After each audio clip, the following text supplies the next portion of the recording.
Live from Washington, this is a special Your Voice, Your Future National Town Hall, the new terror threat. It is an enemy said to be more ferocious than any we've seen.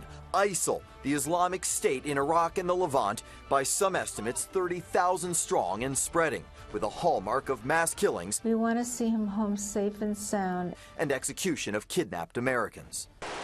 Suddenly, the book President Obama closed on this war is again open, with worries of a terrifying sequel. In many ways, ISIL is beyond al-Qaeda because they're truly barbaric. Armed forces are now back in Iraq. Airstrikes underway, but is it enough? This is not going to be an announcement about U.S. ground troops. Pinprick bombing is not working. You need some more boots on the ground. And there is also a war of words. Some members of Congress arguing only they have the power, not the president, to make those decisions. You got to have Congress for this mission. While the president clearly does not want to get America involved in another war, we clearly are. Now worries that by defeating some enemies, the U.S. only creates others. This is a war for the soul of Islam. Disenchanted Americans taking up arms against their own. Some call these people lone wolves. I think of them as lone rats. From an ISIL leader with a North American accent. Behind them you can see the officer's residence filled with bullet holes. To a Chicago area teen accused of trying to join the jihad. For many people in the West who have problems with identity or belonging, this is an answer. And the FBI struggling to keep tabs on anyone intent on making American soil the next target. Joining us for tonight's town hall, Lieutenant Colonel Tony Schaefer, a CIA-trained senior operations officer, Zainab Chaudhry, Maryland Outreach Manager for the Council on American Islamic Relations, Michael Steele, political analyst and former Republican Party chairman, Colonel Douglas McGregor, decorated combat veteran of Desert Storm, Fahim Yunus, president of the Ahmadiyya Muslim Men's Association, Washington, D.C.'s Congresswoman Eleanor Holmes Norton, and Omri Sirin, senior advisor for strategy at the Israel Project. Now, here are ABC7's Leon Harris and Allison Starling.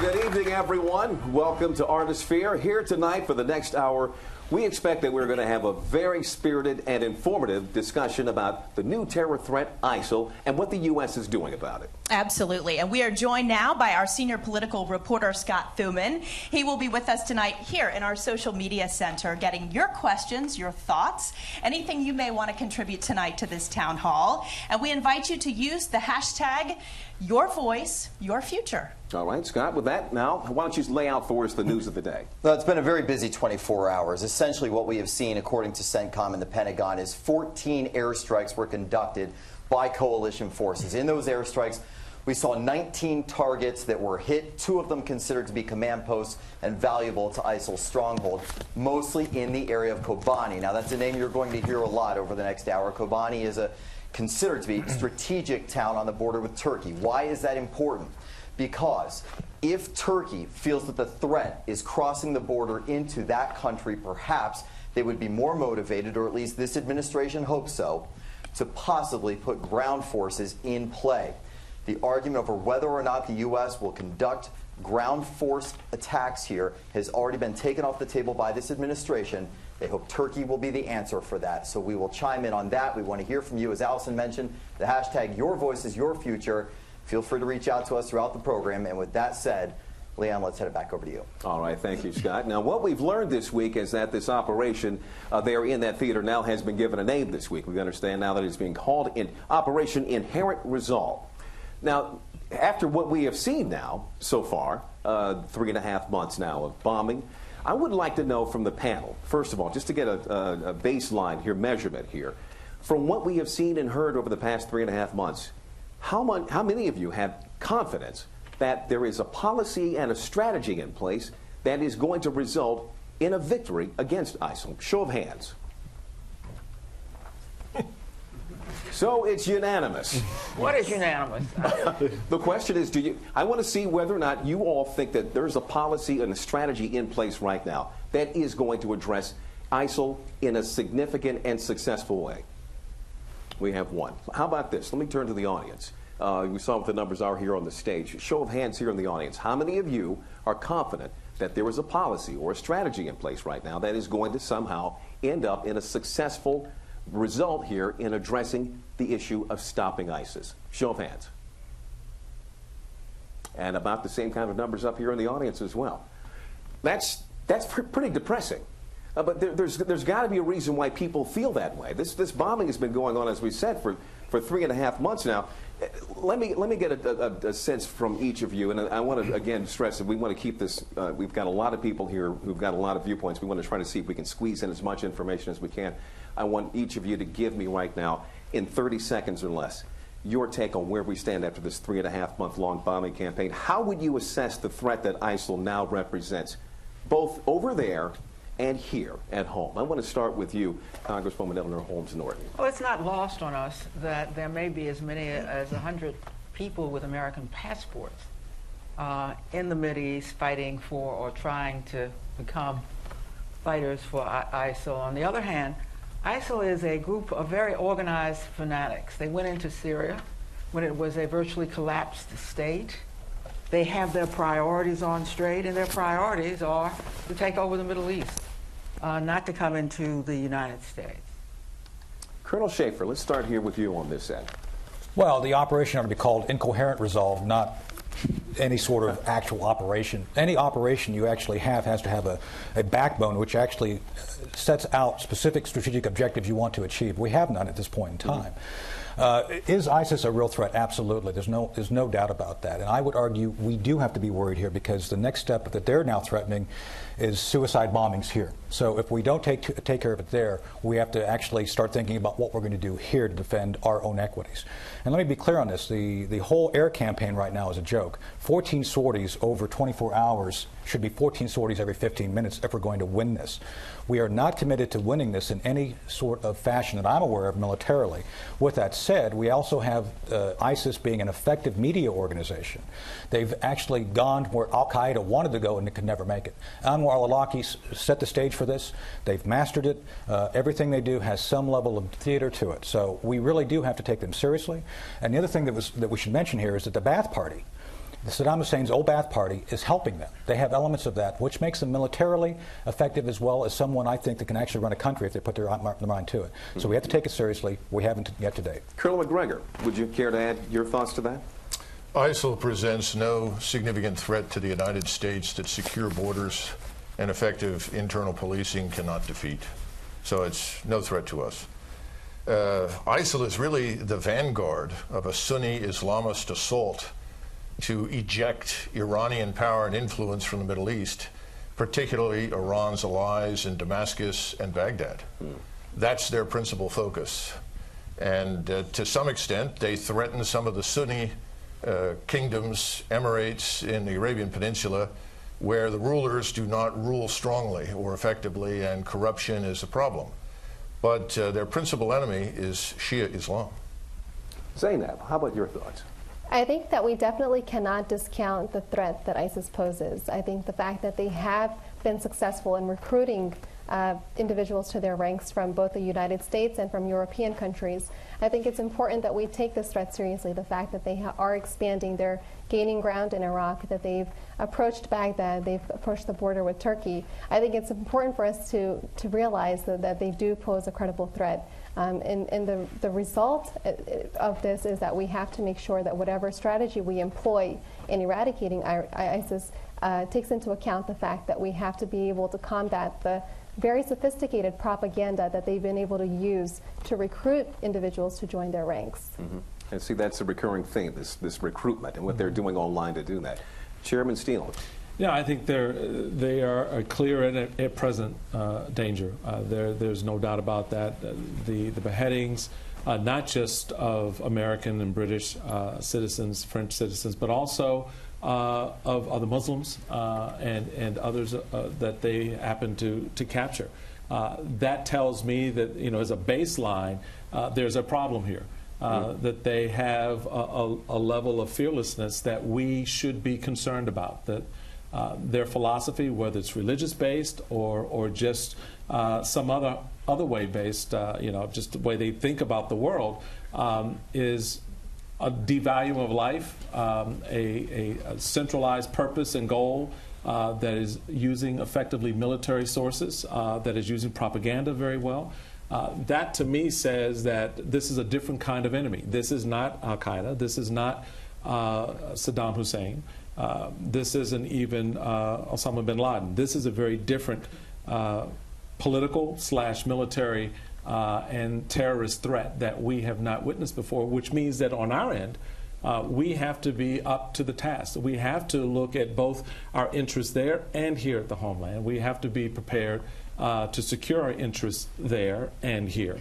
And that, in my estimation, involves something that both the Bush administration as well as the Obama administration has been woeful at, and that is building the intelligence, the human intelligence on the ground to understand this enemy in whatever form it happens to manifest itself.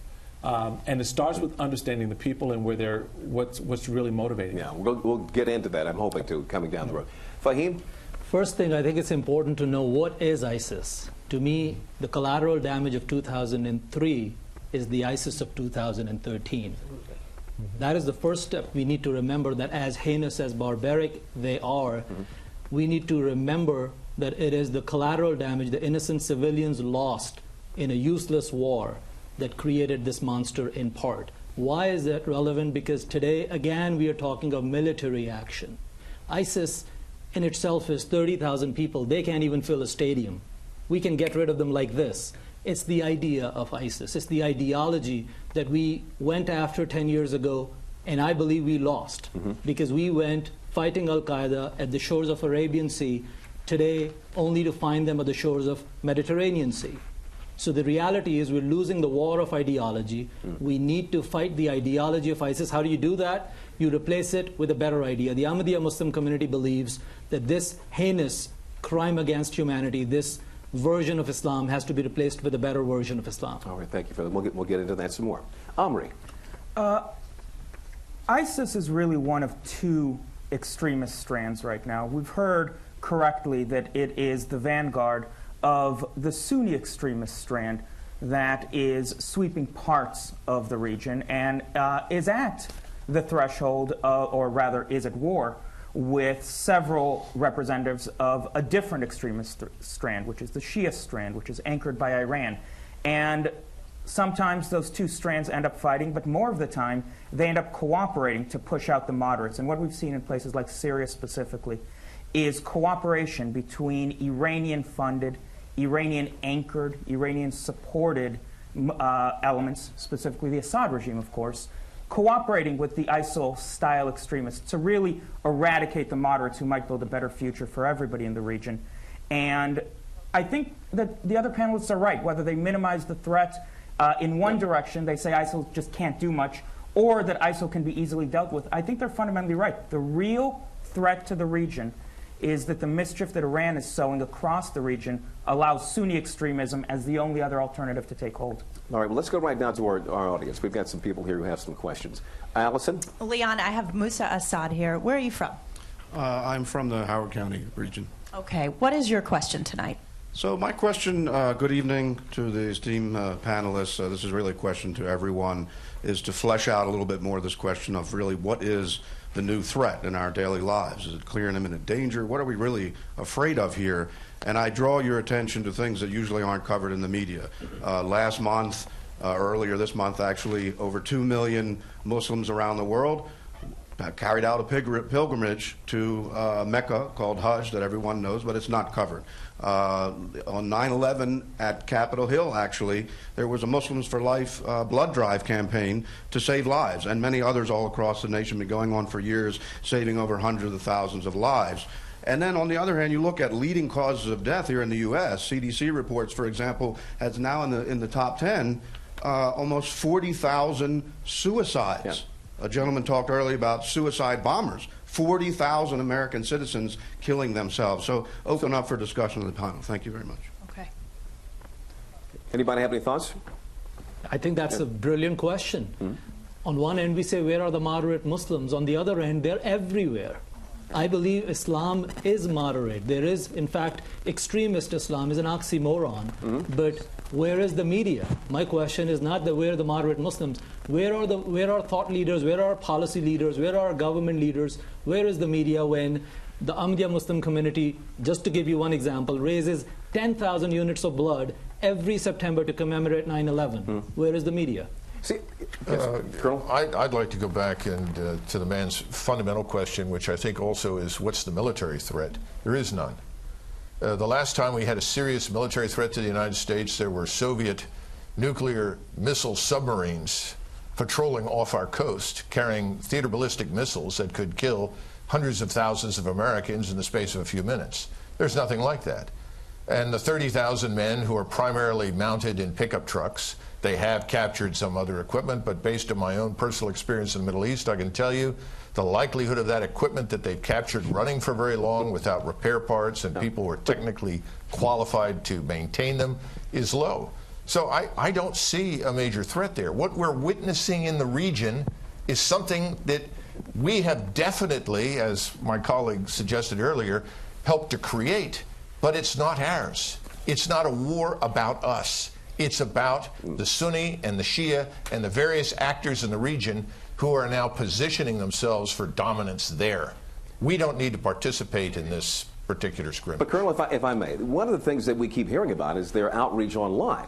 And we've had a case here, at least one in this country, a situation in Oklahoma, where a person who said that they were emulating what they had heard from ISIS online beheaded a woman at a plant in Oklahoma. That sort of thing is the kind of thing that plants in people's minds that there is a threat to the United States. There is a threat here. Well, if I could hit that real quick.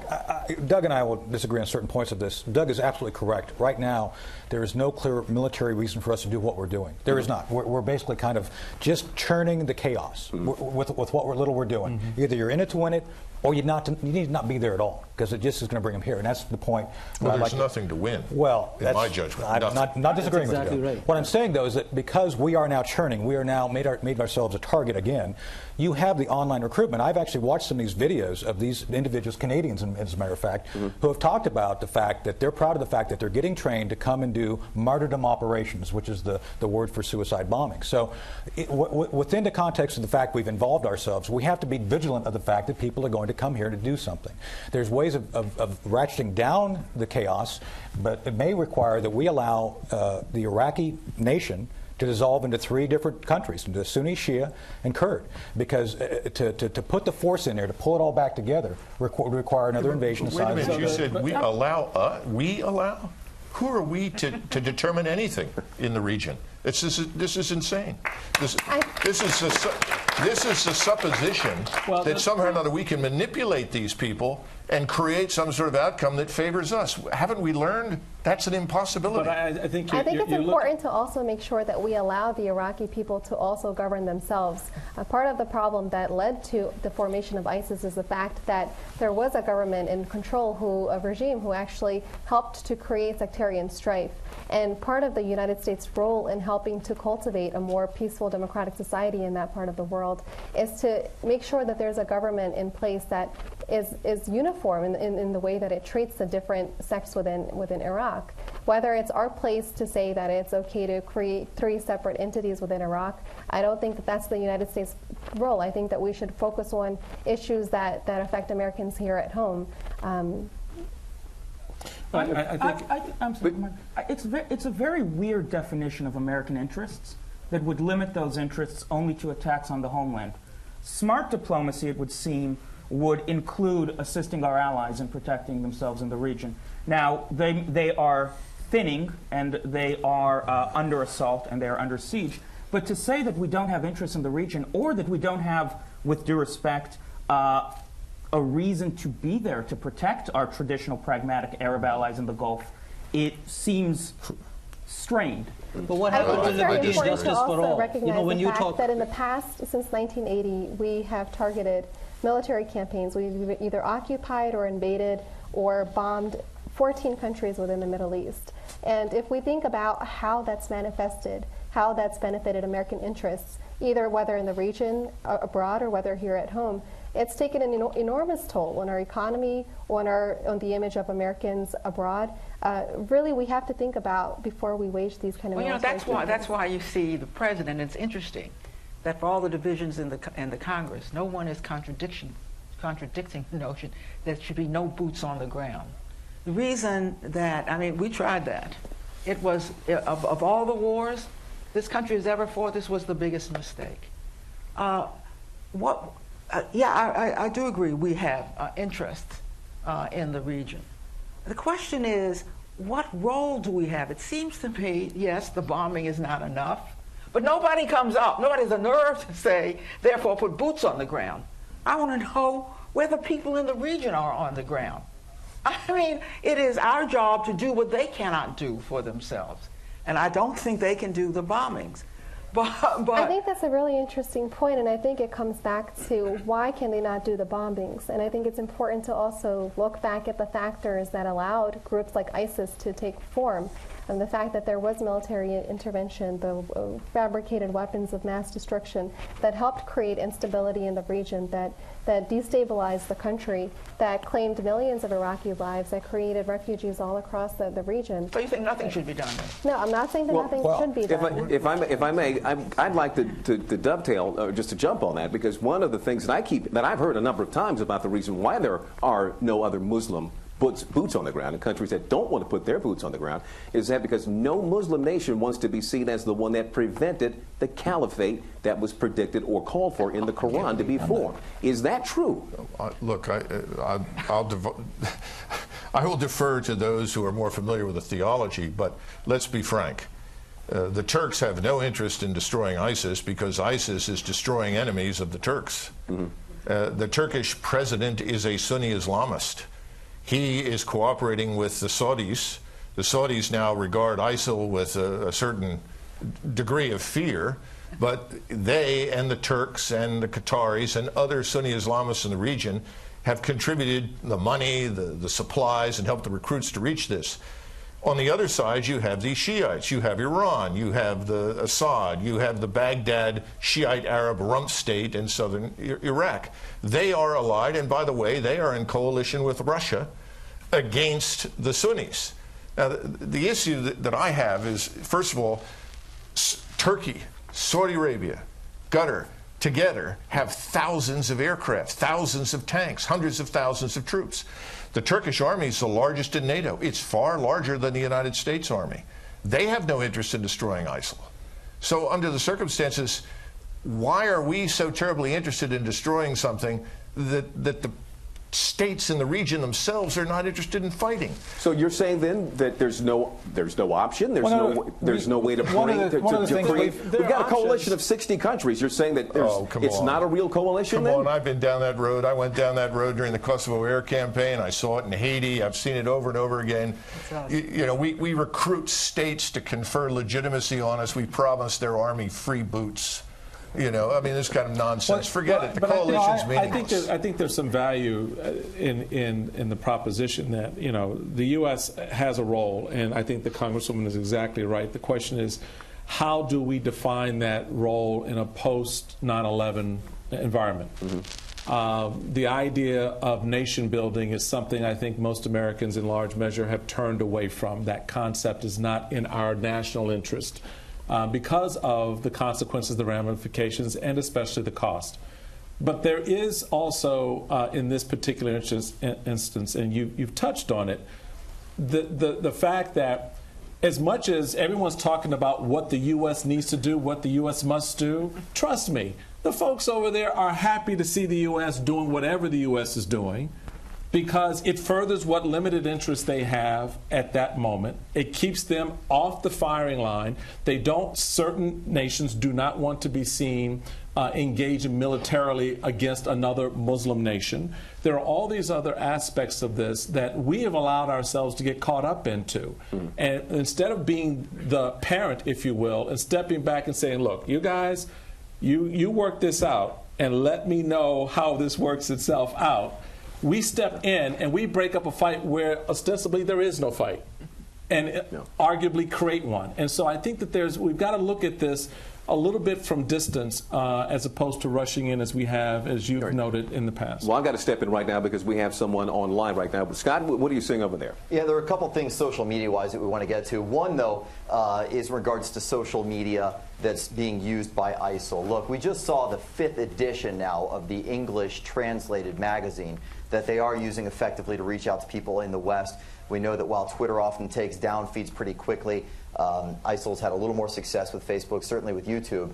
And people wonder what influence it's having on Westerners who may be convincible, for lack of a better word. And so we should talk about that. And secondly, at Wax Eloquent just tweeted us saying, what is the most effective organized group of Muslims to supplant the spiritual foundation of ISIL? Deep question there. Interesting. I'd like to comment on that. So my organization, the Council on American Islamic Relations, has really been at the forefront of making sure that not just American Muslims, but also Muslims globally and also the public, general public, is aware of the fact that even though ISIL, this group, claims to represent the ideals of Islam, it in no way, shape, or form represents the true tenets of Islam. And we've not only issued numerous condemnations calling out their actions and the brutal, barbaric, horrific acts that they've been engaged in, but we've also published a letter that's been signed by almost 130 Muslim scholars and leaders worldwide. And it's a step-by-step letter that points out 24 key points of how the actions of this barbaric group in no way, shape, or form reflect the ideals of Islam. Right. And this is something that we've been using, we've been publicizing to raise awareness to susceptible youth who might otherwise be frustrated about what's going on in the region, who might otherwise be more susceptible or vulnerable to becoming recruited, to help raise awareness that this is not a legitimate organization that's going to help. All right, let's get to another question we have here in the audience. Allison? Okay, Leon, I have Stuart Rosenblatt here from Loudoun County, and I understand, Stuart, you have a legislative question tonight. Yes, I do.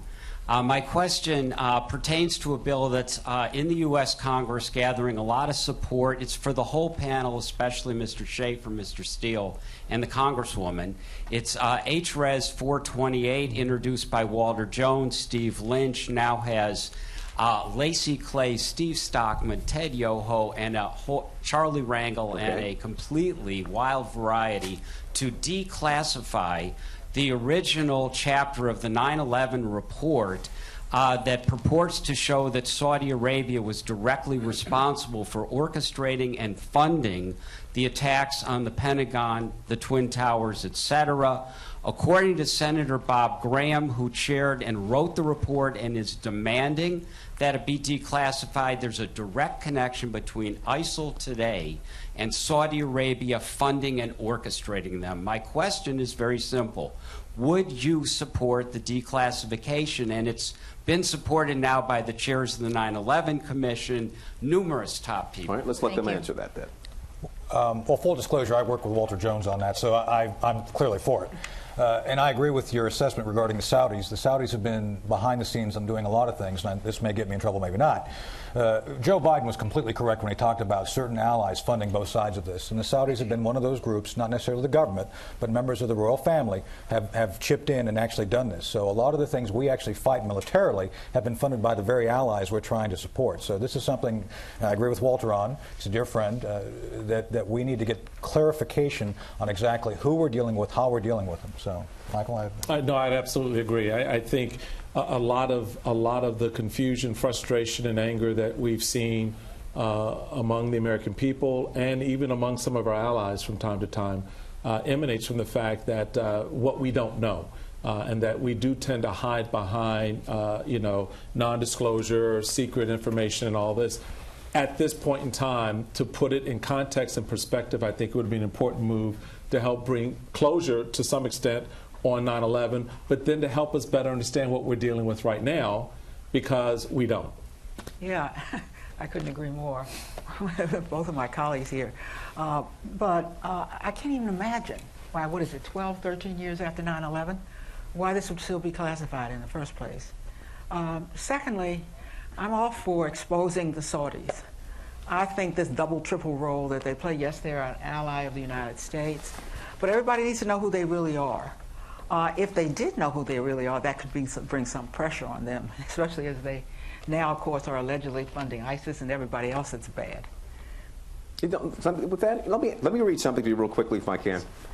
This is something that Marine Lieutenant General Traynor wrote. The Saudis despise the Iranians, but will cut deals with them if doing so is in their interest. Iran will play any card necessary to achieve regional hegemony. Turkey is coy about its own quest for preeminence. The Gulf states talk out of both sides of their mouths. Syrian dictator Bashar Assad uses the Islamic State to create problems for other rebels. Iraq plays at democracy as long as it can subjugate the Sunnis. Shiites and Sunnis fight each other while carrying on intramural warfare with their kinsmen. The double dealing is almost endless. It doesn't make sense to us, but it does to the players.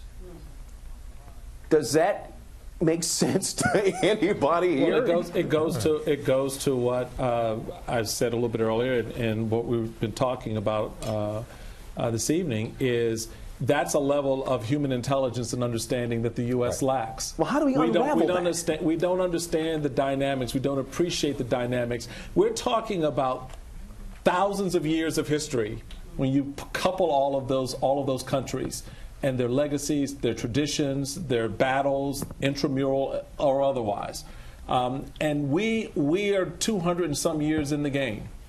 And we've got bigger guns and a bigger bullhorn. But at the end of the day, the question that I think the U.S. has to ask itself, again, in this post 9/11 era, where we have different strains of terrorist threats arising, it's what's at the root of this, and how do we better understand it so that we don't make the silly mistakes that we've made in the past? Yeah, but Leon, look, what you described is what we've been trying to get across.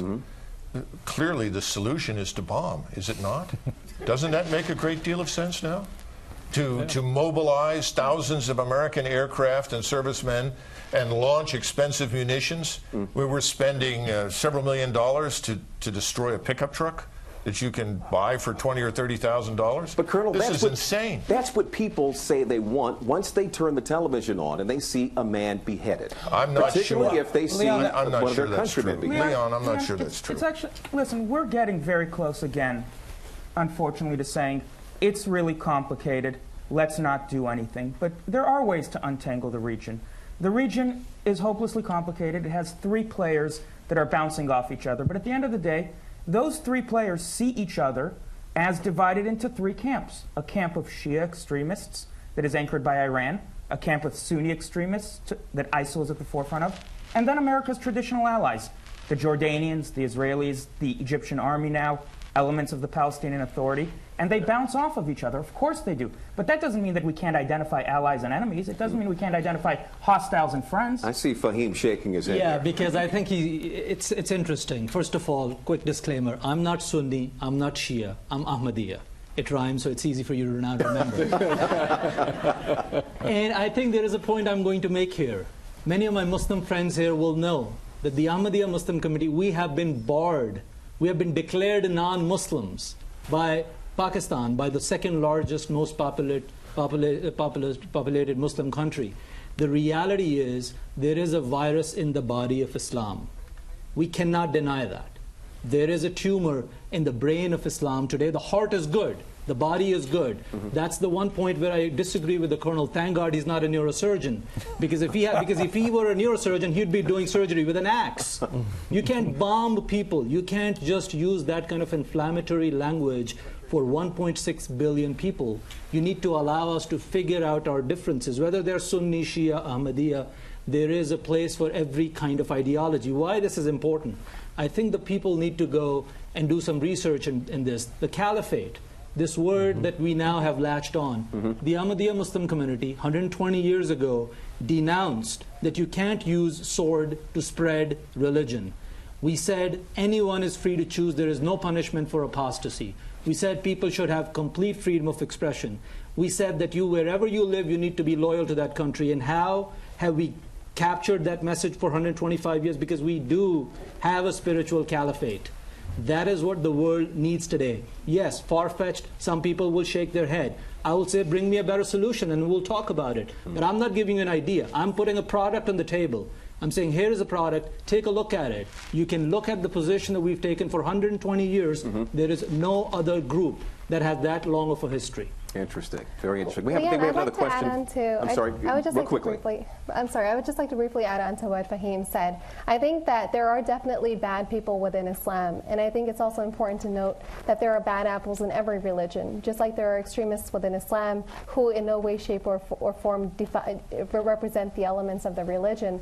There are also extremist factions within all religions. And for anyone to say that it's okay to cherry pick verses from holy texts and use that to justify treatment, whether it's horrible treatment against other sects within the same religion or whether it's mistreatment of individuals of other religions. That's just grossly, it's just wrong. Yeah. And I don't think you'll have any argument here in this room. Sure. Allison, we'll get back to you in just a second, Colonel. Another question from the audience. Allison? Okay, Leon, I'm here with Tarek McDonald. Tarek's also from Loudoun County, Virginia.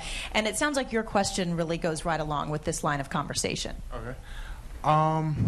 Well, recently, I think a fatwa committee, I think it was in Egypt, I forget where it was exactly, but anyway, because ISIL's actions are very un-Islamic and they don't represent anything in the Quran or Sunnah, this fatwa committee wanted to rename ISIL as Al-Qaeda separatists in Iraq and Syria, or QSIS, but a lot of Muslim organizations even care, and the media in particular, they haven't jumped in on that. I'm just wondering what your stance on that is.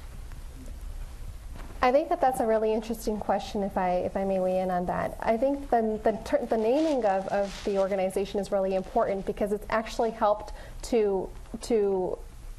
for them to advance their agendas and their ideologies. The fact that they have called themselves the Islamic State, the fact that they claim to have established a caliphate, the fact that they have a banner on which is the Shahada, which is the Islamic Declaration of Faith, all of these are elements of their branding that they've used to appeal to the oppressed minority Sunni faction within Iraq. And it's been very, very interesting because it's had a huge role to play in helping them to gain support within the region. So one of the things that my organization has been doing is we've been encouraging not just the media, but also the public to not refer to them as the Islamic State. Colonel Schaefer? Well, this is where I think the concepts of what we can do something comes together with the concepts of the religion. Doug and I think everybody would agree, we don't want to be involved in the decisions regarding the faith, who does what within that. But there is something we have already done. We've laid the groundwork for a thread to be pulled now. Every military that's been mentioned of the allies we have been trained by us. The Egyptians, the Jordanians. So one of the things we put forward is the idea of an Arab NATO. Now, I know people are going to look at that and say, oh my God, they'll never cooperate, but this is what I think they will. Because we have actually trained these folks to be above the religious issues. So I'm arguing, if we want to be helpful for our allies, create the framework, like we did with Europe, to create the path forward the European Union, where we actually we've trained the military. The militaries are loyal to the concepts that we put forth for them. And the idea is to make that the framework to allow for a safe area for the countries to protect and allow the religious issues to be worked through. But Colonel, did we not also train the Iraqi army? Yeah. And they have been said, it's been said that was one of the biggest underestimations that we've made so far. They gave up 2 bases this week alone. They were not ready. Jeez. So, but the question, so they're not ready. So the question is, when are they ready, and how much more does that cost to get them ready? And then what does that require of us as a presence on the ground to do that? And again, these are questions that fundamentally you need to have at least a base understanding of some framework to begin to answer before you begin to engage. But look, we have to step back and understand that Saudi Arabia, the various Emirates, Yemen, Jordan, Iraq, Syria, these places are not nation states in the sense of Germany or France or Great Britain or Canada or the United States. These are recent creations. These are part of the outcome of the First World War and the dissolution of the Ottoman Empire. These are artificial constructs in most cases. They're breaking down. They are not enduring, and they are going to continue to disintegrate, and the region is going to emerge in a new form. Bombing it won't help it. Bombing it will make it worse. We need to stay out of it. We don't have an interest in disentangling the actors. They have to do that themselves. And before there was a United States of America, for about 5,000 years, the region took care of itself. Could I just say something to that? Because, that given the Iraq War and for that matter, wars before, in a sense, Yeah, that would seem to be the way we'd want to go. I think we have to face something. It's very difficult for me to face. And that is that when there is a major outpouring of crisis in the world, it's impossible for us to say, just let them go at it. Right. Boy, would I like to do that. I agree, we do have interest there. It's not as if, this is a place on which we are or have been engaged. And I haven't heard any of my colleagues say what would happen if we did nothing. Right. God knows I would rather have nothing to do with this. But I don't think, given the role that the United States of America plays in the world, that I can fail to see that wherever you are, nations will look to the United States for leadership. We are not a sectarian power. We are seen as an honest broker. 10-second comment. Okay, real quickly. Just 10-second comment. Every time we say national interest, do we understand how unjust we come across? Mm-hmm. Do we understand that we lose trust right and left? Because the world, where is liberty and justice for all? Yeah. Everybody's talking about national interests. And do we understand how unjust we come across? We have interest there. That's different from national interest. But our interest should be justice. Our interest should be fairness and justice. We should not be talking in terms of nations. Have we actually checked that the actors in the region don't want us there? Yes. Because our diplomats, Doug, come back and they say, are not telling you the truth. They say they're getting told, where is America? That's what our diplomats come back and say. That's what they'll always tell you, but that's not true. And in most cases, and you say that on the basis of personal experience. When you talk to someone who is, from Bahrain or from Dubai or they have an interest in using us. To further their own interests, to pursue their agenda. No, we don't. Ours. We just do business with them. That is not Kansas. That is the Middle East. It doesn't belong to us. They're not part of the United States, and we don't want to rule it. That's true. It's their country. I agree and I disagree. Can I say one thing real quick? I have talked to the Yazidi. I have talked to the Assyrians. I have talked to the Christian Iraqis who have done nothing to bring on the plague that now beseech their houses. I've talked to folks on the Capitol Hill, members who said they're getting calls from their families saying they've been subjugated by ISIS and they would rather have us bomb them to death than continue to be raped. So either we do something or we go home. If we're going to do something, we better do it to win it. And we better pull our allies together to bring the coalition on to do something. Because either we're in it or we're not. But we have to do something along that line. Let's go back over here to Scott. I think Scott's got something online that's right along these lines. Scott? Yeah, Leon, something we're seeing a lot of chatter on right now, and people using our hashtag, of course, Your Voice, Your Future. They're discussing the fact that social media allows for us to examine the reality of something that might happen domestically. And I know we've heard from the panel that perhaps the threat isn't as severe as we're hearing it. But over the weekend, there was an alert that went out to law enforcement officers that they may be targets here domestically from what you heard James Comey call lone rats. So people want to know, what is the legitimate fear here at home? And secondly, an interesting social media question was about women protesting. And what role do women play? Because on the platforms of social media, for example, Twitter, women there in the conflict are tweeting out pictures of themselves holding up signs indicating how much they are being sold for to this group, to the Islamic State, signs saying $100 to $500. And they want to know, does that help further the desire to help those people? Sounds like what you were talking about. I'm familiar with the cyber issue. There was actually a father-son Air Force enlisted member targeted by ISIS. They actually went about doing a very sophisticated reconnaissance in cyberspace. This is a very sophisticated cyber operation where they're actually going to IPs, they're able to map things out, and actually, essentially, virtually get these guys completely mapped. And this is why an alert went out. Some of you may have seen it. Fox News reported on it. There was an alert that went out to the community. It talked about the fact that ISIS is now targeting military members. It's real. It's happening.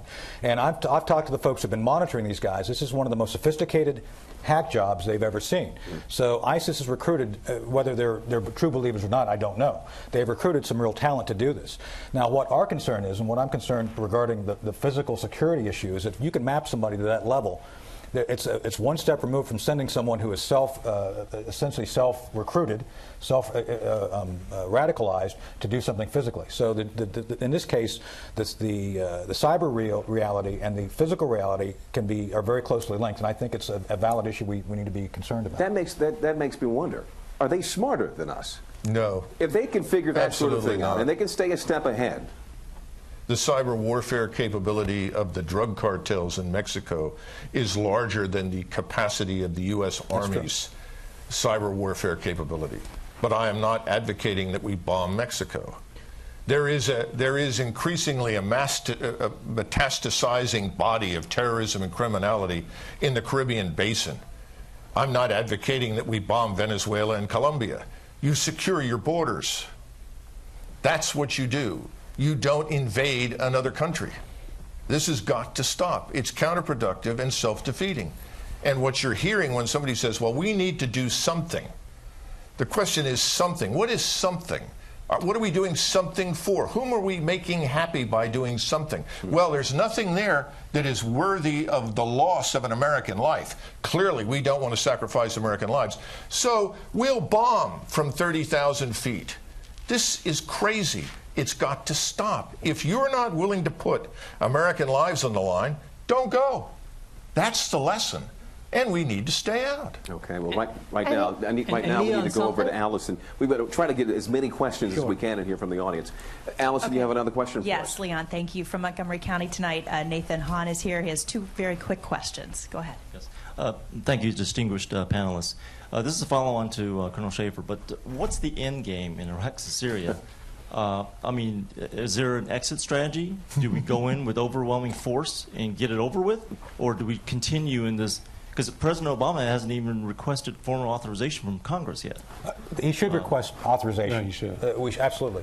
With that said, there's no clear end state, and this is where Doug and I think would agree, there's no there to get to at this point in time. The stated goal, that I understand it, correct me if I'm wrong, is to sustain the central Iraqi government. Central Iraqi government no longer exists. It's gone. There's no military to sustain it. Therefore, we have to figure out what's next then and what our interests are. And this is where, again, I get with Doug. What exactly are our interests? We really not define those interests and then match military capacity to achieve those goals. We have not done that. So this is where, what we're doing right now is only adding to the chaos. We have to define what our strategic interests are in the region first. And I've been working with members of Congress. I was over on the Hill at the Senate yesterday briefing some folks on these are the things you need to look at to define what exactly our authorization is going to be for, and then figure out how we're going to do it. Truth be told, we could wipe out ISIS militarily in probably a month. We did it in Afghanistan with the Northern Alliance as our ally. We wiped out the Taliban in 42 days. Yeah. And a country larger than Iraq. It can be done. The Turkish army, as Doug stipulated, is the largest in NATO. There's no political will to do what's necessary to achieve victory. So this is why I agree with Doug. Either we're in it to win it, or we need to step back and let things kind of settle for themselves. It is a simple question, but maybe the most important one. Yeah, what does exactly. it look like? I think we are all talking about the front end of it, which is bombing, military. The end game, as you ask, America is not ready for that real conversation, because when we left Afghanistan, 50% of Afghanistan's population was under the age of 15. With the price of one B-2 bomber, we could have educated the whole of Afghanistan for the next 10 years. We chose not to. And that's exactly what we continue to do. With 1% of our annual defense budget, that will be over $7 billion. You could spread 1,000 hospitals and 1,000 schools across the Middle East. I know people will laugh and call it naivety, but you ask me end game, that is the way to the end game, where you come across as liberty and justice for all, as fairness, as nation building, regain the trust that we've lost. Today, they don't want to listen to us. And we just go in, bomb, and then like a dirty socks, we leave Middle East back there and hope that they'll forget. People don't forget, my friend. Congresswoman, I want to hear I think it's really important to also make sure that we support democracy in the region. I think if there's going to be an end game in sight, then we have to make sure that we empower factions within Iraq and Syria that support democracy in the region. The fact Assad has been in power for so long, and there has been a 3+ year civil war in Syria that has displaced killed over 200,000 Syrians, and it's displaced millions of Syrians into neighboring countries. I think that's also something that we should really think about. For the first 3 years of this conflict, the entire world did nothing. That's a long conversation we could have after we've seen what's happened in Algeria, with Libya, that's another conversation for another night. I think Allison's got one other question we want to get to as soon as we can. We got just a little bit of time left. Yes, we have Patricia Salisbury here with us tonight, also from Loudoun County, Virginia. Patricia, what's your question? Okay, my question concerns leadership, and it's addressed to our audience here and to the larger audience listening, as well as to the panel. I mean, we clearly now, with the Ebola threat and the way it's unraveling, have a government incapable of dealing with the crises we face. We referenced the 28 pages. We have a president who continues a policy of covering up for the very terrorists we are supposedly fighting. So my question is this: when is the population going to demand that Congress come back into session and actually sweep aside both the misleadership in the presidency and the misleadership at the top of the Republican Party, and return us to policies of actual economic development, whereby we can deal with the crises in the world without bombing them, and we can also deal with the fact that our taking down of our infrastructure, our health system, means we now have an existential threat to our population and to the world's population as this Ebola threat unfolds. Well, why don't we let the one member of Congress here speak to that? You could actually start by actually coming back and voting on whether or not we are going to have a war. I don't know if you noticed, but increasingly, on both sides of the aisle, people are calling for a vote. And you should also notice that the polls are showing that the American people not only want to vote, but increasingly are warming to being there. And I think, again, this goes back to the point I made earlier. When they see a crisis in the world, they think we ought to be in it. I take your point, though, that is this a crisis, given the history of the Middle East, that anybody from the West getting into does anything but exacerbate? Then what does the end look like to you? No, nobody knows. Well, the president is very honest on that. He said this will go on for a long time, and he doesn't even pretend that we have an end game or a get out game. It's going to go on past when he is in office. That bothers me a great deal, because I'm not prepared for another long, drawn out war in the Middle East. All right, Allison, we have one more question from the audience. All right, one final question, sir. What's your name? Bill Bushka. What's your question, Bill? Have we covered the really existential threats like radioactive bombs and localized EMP devices and that sort of thing that we've heard talked about before? Bioterror. Is ISIS really capable of carrying that out? I think it probably isn't, but that's on our mind. The things that could literally destroy our society that were discussed after 9/11. Is that really a threat now? There actually have been reports that chemical weapons have been found or used on the field. Yeah, well, right? Doug, I think look, EMP, no way. EMP takes electromagnetic pulse. Grossly exaggerated. Yeah, that's way out there. We and the Soviets, I'm sorry, the Russians. That's a slip. Have that. So. A loose nuke is something that Al Qaeda and its affiliates have always wanted. The going price for those of you who have $400 million, you can buy a loose nuke on the black market if you can figure out a way to do all that. They have the money, but I don't think they have the method to get to it. So I don't think you have to worry about that at this point in time. Well, there's good reason to be concerned, for instance, about Pakistan, yes, which has nuclear weapons. Mm-hmm. Pakistan is hardly stable, and it is absolutely a hotbed of radicalism and hatred for the West, for Israel, for anyone that they don't particularly care for, including India. We don't know what could happen in Pakistan over the next 6 months or a year, depending upon the forces in that country. That's worth considering. Again, the solution is not to invade Pakistan or to threaten to bomb it. I'm just pointing that's quite serious. But no, ISIL, ISIS, whatever you want to call them right now, no, they are not in a position to do any of those things to us. There was a question, the last two questions that we had kind of suggest each other, which is what should we be worried about, and what are we ready to demand that Congress does? And the idea that we should bomb people is not an idea that we began today by saying, do we think the strategy of just bombing is something that can work? And, the American people are warming to that. It avoids a loss of life. It gives the appearance that we can do something. And the American people, at the end of the day, like bombing bad people.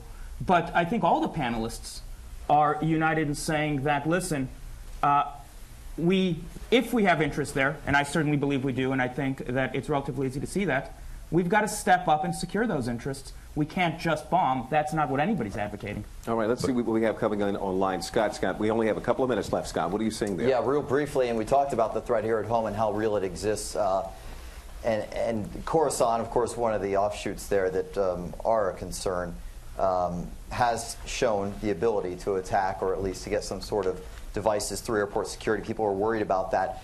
But as a total contrarian tweet here that we just got, people are asking, to put it in perspective, should we be more concerned about ISIS and that threat and ISIL, or Ebola here in the U.S.? And it's a perspective question. Well, I'm waiting for the day when someone in the media will say that Ebola is Muslim. Because the kind of Islamophobia this country has seen in the post 9/11 America is really hitting a fever pitch. And being an infectious disease doctor, I can guarantee you that Ebola, guarantee is too strong of a word, I take it back. But I can tell you that Ebola will not be as big of a threat as ISIS will be for the whole world, and the way this thing is going to evolve, because Ebola will come and go. This ideology is here to stay. You sound like the Muslims I've heard who resent being held accountable or being... Absolutely, absolutely. That's why I said that, you're trying to chop out that small tumor, those bad apples, as Zainab very rightly said, exist in every faith with an axe.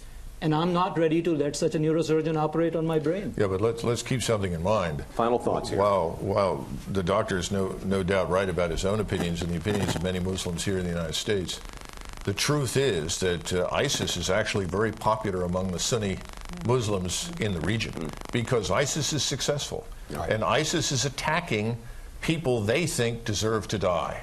Well, and that has to be borne in mind. So again, and it has nothing to do with us. We're going to have to leave it there. We are out of time. This has been just the fastest moving hour. I want to thank you all so much for coming in and sharing your thoughts with us here in the panel and here in the audience. And those of you who weighed in online as well, thank you so much for watching.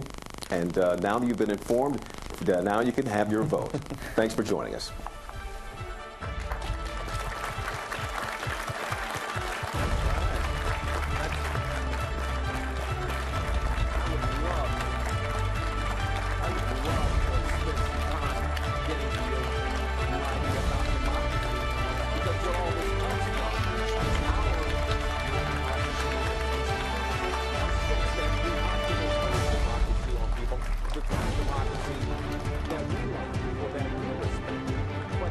Every place that we've seen try to